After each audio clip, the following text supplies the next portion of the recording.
Au nom du Père et du Fils et du Saint-Esprit, chers téléspectateurs de Utukufu Plus, nous vous disons Shalom.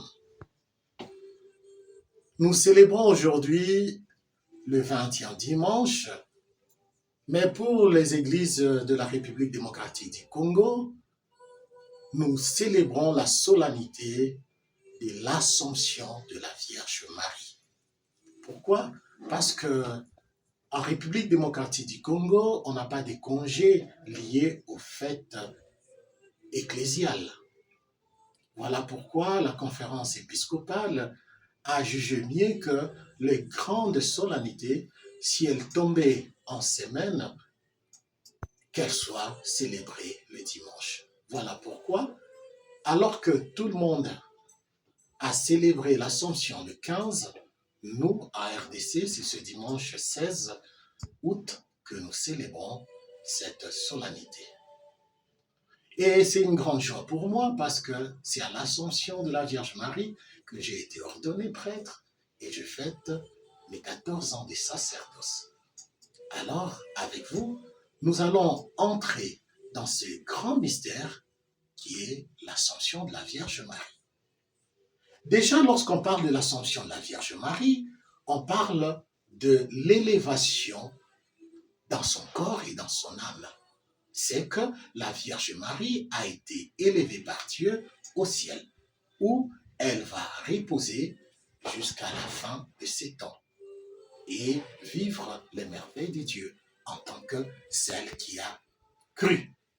C'est donc une fête de la foi profonde de cette servante du Seigneur qui n'a pas laissé une partie de son être pour ne pas répondre à la plénitude de la grâce de Dieu. La Vierge Marie, notre modèle, représente donc ce que nous tous, dans notre pèlerinage sur la terre, nous attendons vivre aux côtés de notre Dieu après notre parcours. Les paroles ou les lectures soumises à notre méditation de l'Assomption sont les suivantes. La première lecture est tirée de l'Apocalypse au chapitre 11, 19a, puis chapitre 12, 1 à 6. Il nous est présenté le combat qui a eu lieu entre la femme qui a accouché l'enfant, cette femme couverte de soleil, cette femme couronnée d'étoiles, cette femme qui a accouché le Sauveur du monde. Et le dragon qui voulait maintenant avaler cet enfant. Mais Dieu va envoyer son aigle pour que cette femme et son enfant soient protégés. L'enfant sera amené au ciel et la femme ira à ces lieux qui lui a été préparés depuis la création du monde, tel que nous disent les Écritures. La deuxième lecture qui est soumise à notre méditation est tirée de la lettre de Saint Paul apôtre aux Corinthiens.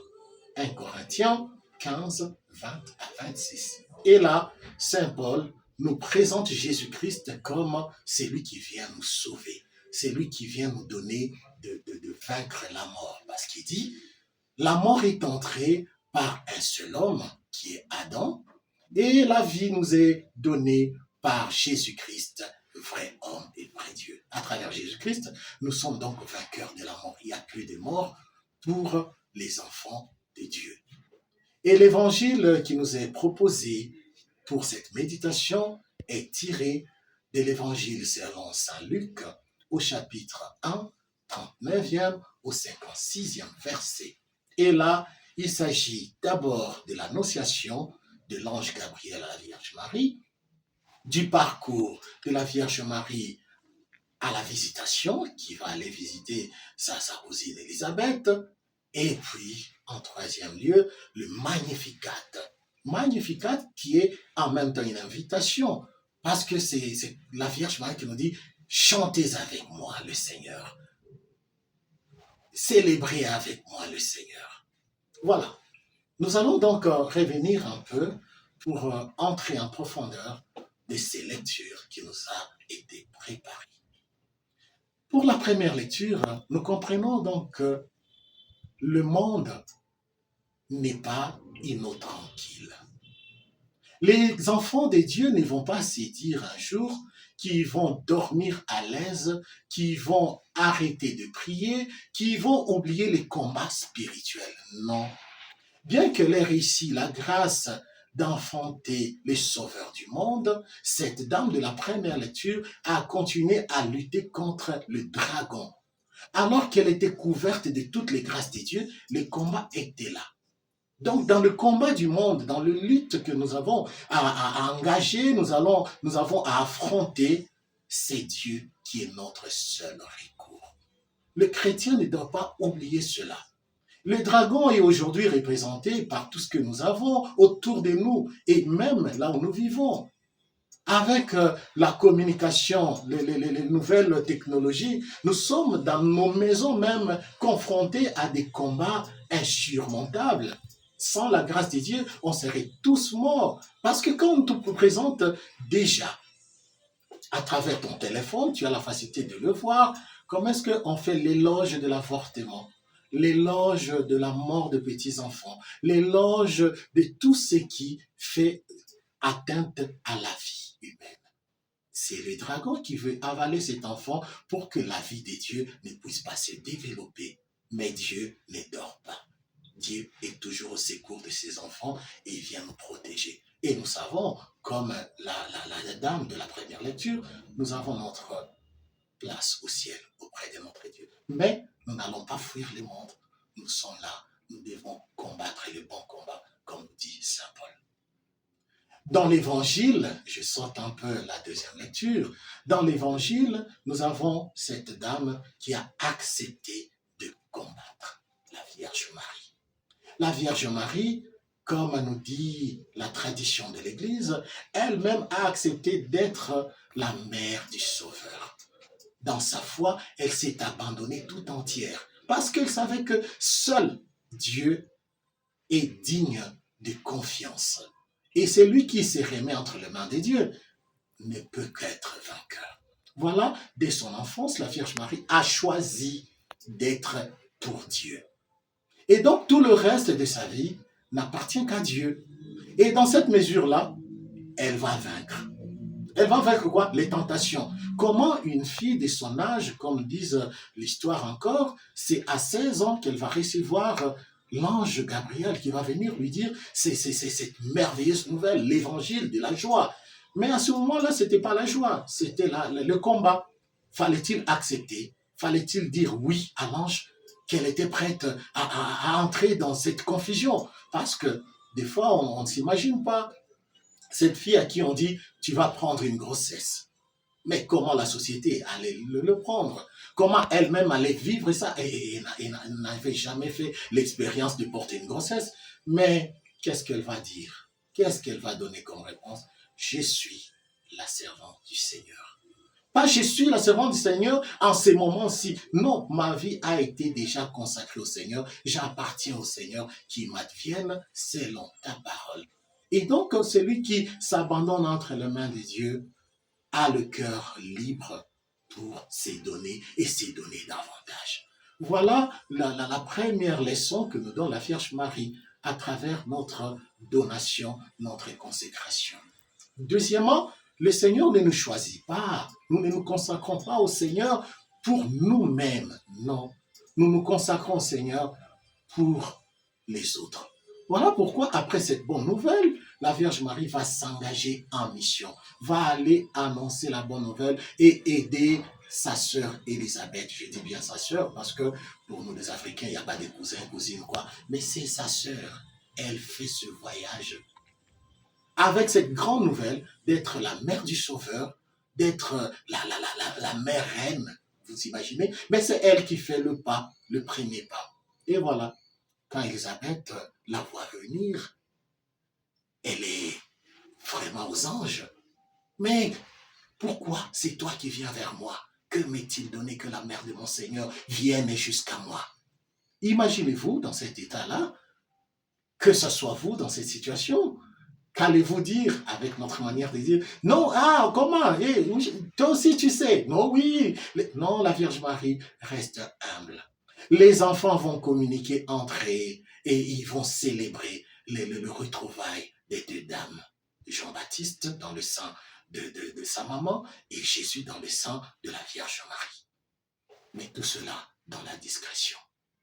Mais pour répondre à ces merveilles de Dieu, quelles sont les paroles maintenant que notre maman du ciel, la Vierge Marie, va dire ou va chanter? Mon âme exalte le Seigneur. Une autre leçon.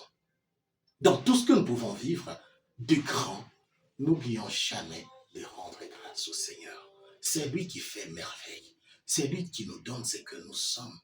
Parce qu'il y a des moments où nous pensons que la réussite nous appartient. Seule la souffrance vient de Dieu, alors nous demandons à Dieu de faire partir la souffrance. Non, même dans la joie, dans les événements qui nous dépassent, rappelons-nous les premières paroles de la Vierge Marie. Lorsqu'elle se rend compte que vraiment c'est une grande merveille, mon âme exalte le Seigneur.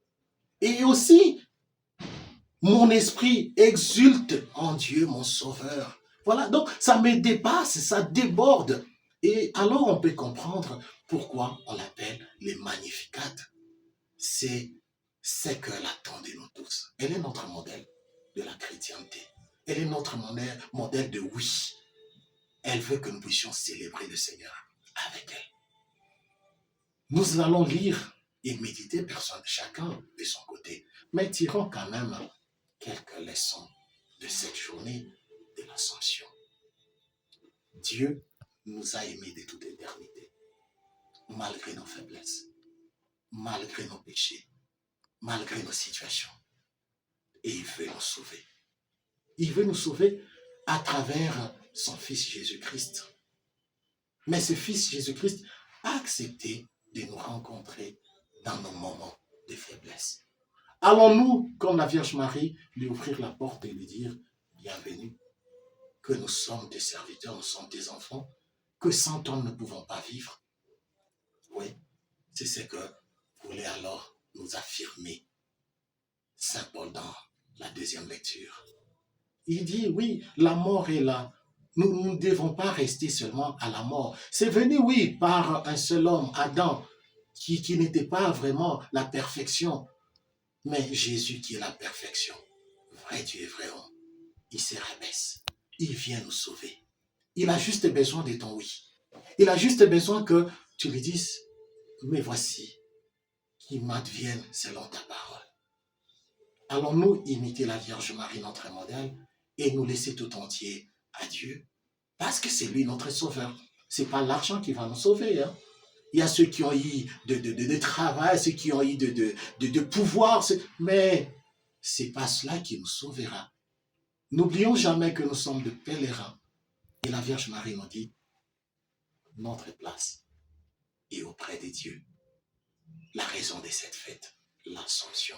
Nous sommes tous appelés un jour à sortir de cette condition terrestre, humaine, pour aller aux côtés de notre Dieu. Parce que nous n'allons pas oublier qu'en nous, il y a l'image de Dieu. Il nous a créés pour lui, à son image. Alors qu'il n'aimerait pas vivre la perfection, qui n'aimerait pas vivre le ce pourquoi il a été créé, finir en Dieu. Je nous souhaite alors, mes frères et sœurs, cette démarche de foi, cette démarche de croissance spirituelle. Je ne dis pas que nous sommes appelés à fuir le monde. Non, vivons dans le monde sans être du monde, parce que notre patrie est au ciel, aux côtés de notre Dieu. Et la Vierge Marie nous a ouvert le chemin. Aujourd'hui, nous célébrons l'Ascension, l'élévation de la Vierge Marie en son corps et en son âme. Que notre Maman du ciel intercède pour chacun de nous, surtout pour ceux-là qui sont encore dans le doute dans leur foi à cause des situations particulières.